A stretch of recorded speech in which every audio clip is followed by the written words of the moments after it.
Hey guys, Electro Guru here. Today is an exciting day as I'll talk about routers. Ooh, routers, so exciting.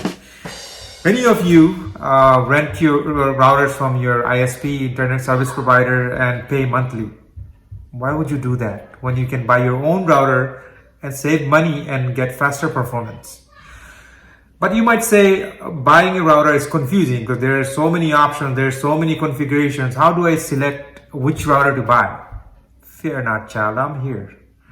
I'll give you suggestions today on what router to buy and what to look for when you are buying a router.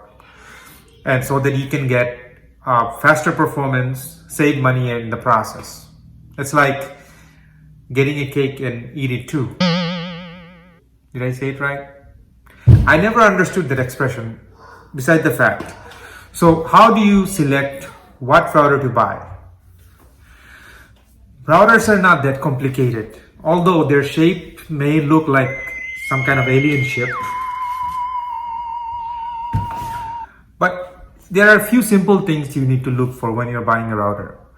For example, how big of an area you want to cover, how much speed your internet service is providing, and what are you expecting from the router? What are the features you are looking for?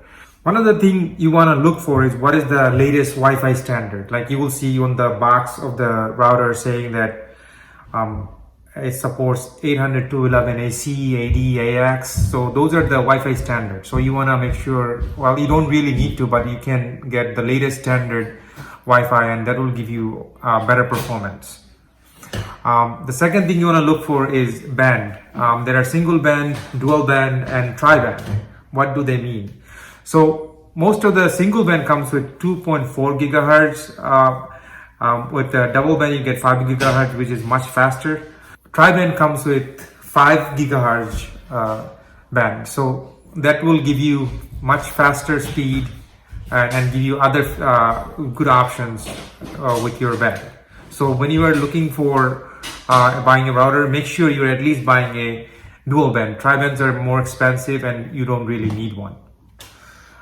Then comes channel width.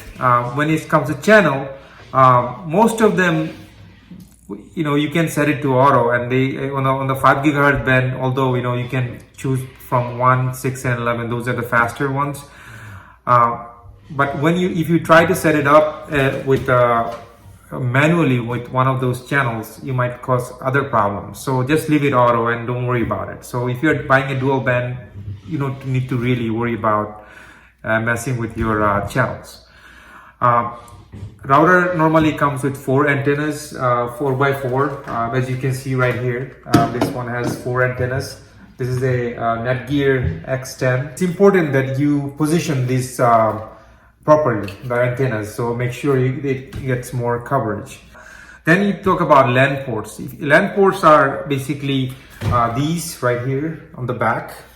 Now if you want to connect hardware with the wire, if you want to connect different devices, like if you have it next to a TV or your PlayStation or your Xbox or Roku or Apple TV, and you want to connect directly to get faster performance, you want more of these, more of the LAN ports. But in my opinion, 4 is enough. This one has 6.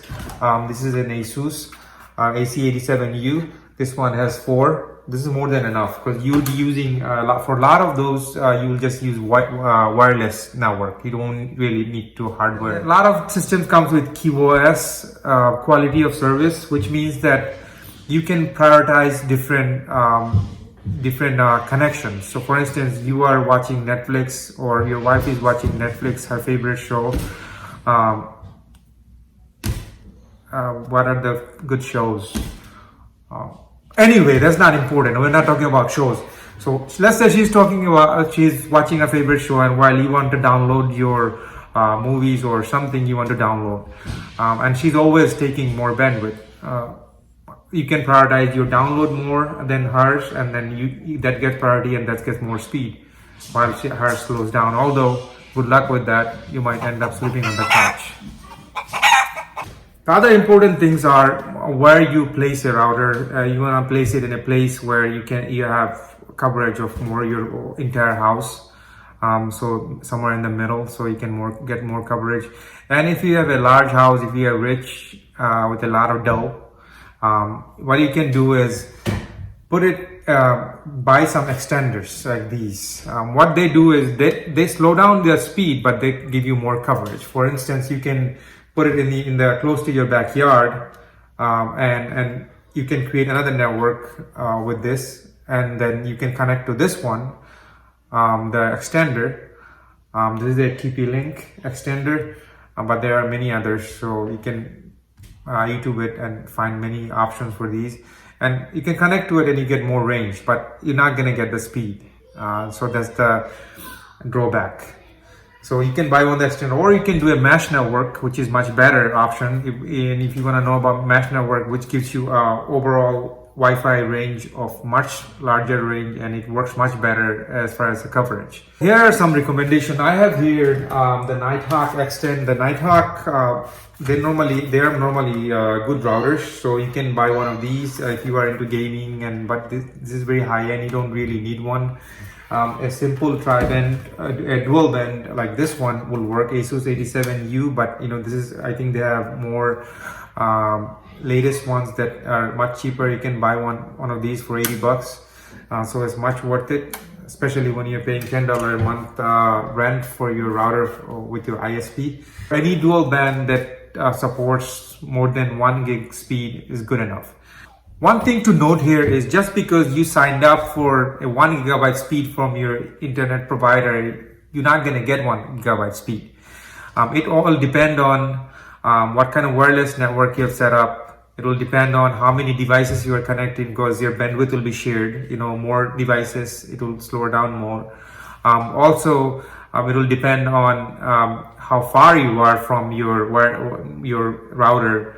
And mostly you should expect a 50% of what you signed up for. So if you signed up for 1 gig, expect a speed of 500 megabyte per second.